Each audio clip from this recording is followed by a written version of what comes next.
નમસ્કાર. તમે ક્યારે વિચાર્યું છે કે ગણિતનો એક સીધો સાદો દેખાતો દાખલો આખા ઇન્ટરનેટ પર કેવી રીતે હોબાળો મચાવી શકે છે?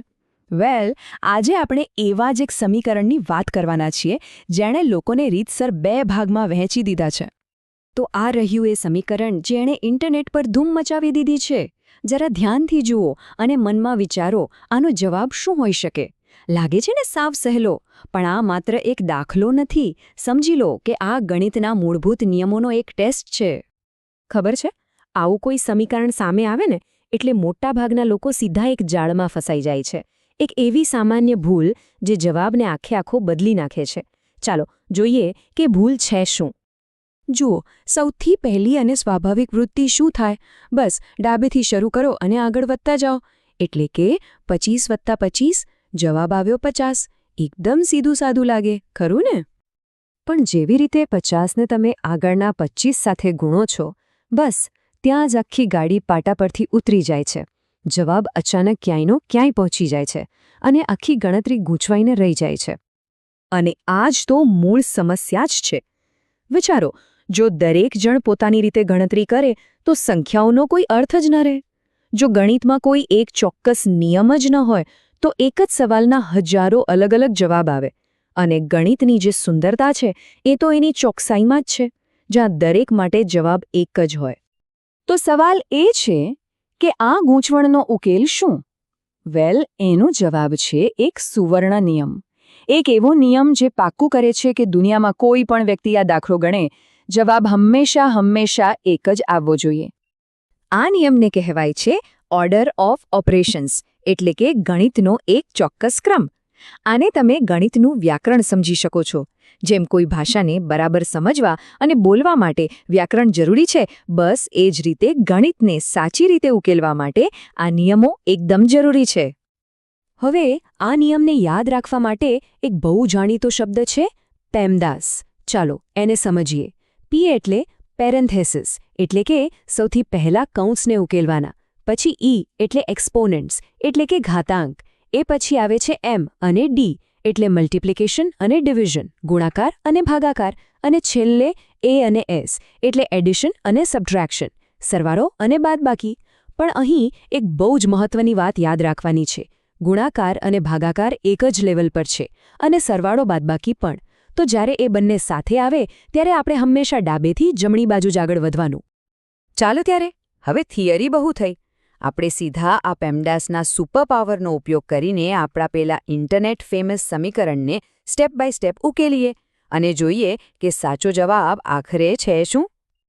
ઓકે, તો પેમદાસનો નિયમ શું કહે છે? સૌથી પહેલા પી એટલે કે પેરેન્થેસિસ, કૌંસ. આપણા સમીકરણમાં જુઓ, 25 + 25 કૌંસમાં છે, તો આપણું પહેલું કામ છે એને સોલ્વ કરવાનું. તો 25 + 25 થયા 50. હવે આપણે કૌંસની જગ્યાએ સીધા 50 મૂકી દઈએ. જુઓ, આપણું સમીકરણ હવે થોડું નાનું અને ઓછું ડરામણું લાગે છે નહીં? પહેલું સ્ટેપ પૂરું. ચાલો, હવે વારો છે એમ અને ડીનો, એટલે કે ગુણાકાર અને ભાગાકાર. અને નિયમ શું હતો? ડાબેથી જમણે. તો ચાલો આપણા સમીકરણમાં જોઈએ કે ક્યાં ક્યાં ગુણાકાર કે ભાગાકાર છે. અહીં આપણી પાસે 3 જગ્યાએ છે. તો આપણે ડાબેથી જમણે જઈએ. સૌથી પહેલા 25 × 25 એટલે કે 625, પછી 25/25 એટલે કે 1, અને છેલ્લે 50/25 એટલે 2. વાહ!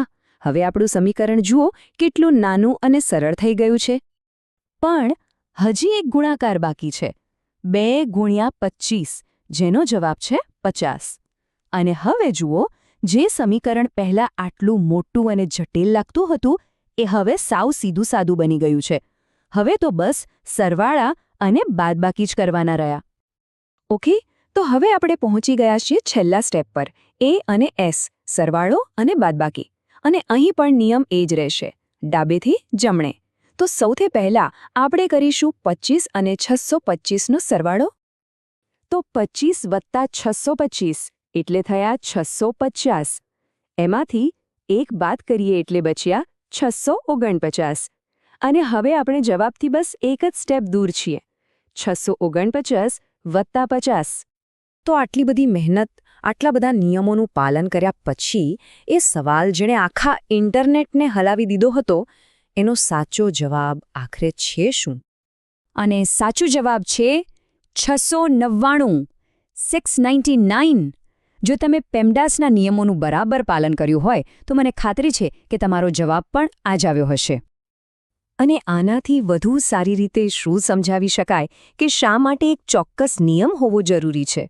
જુઓ, એક રસ્તો જે ડાબેથી જમણે જવાનો હતો એ આપણને ક્યાંય ખોટા જવાબ તરફ લઈ ગયો, જ્યારે પેમડાસવાળો સાચો રસ્તો આપણને એક અને માત્ર એક જ સાચા જવાબ સુધી લઈ આવ્યો, 699.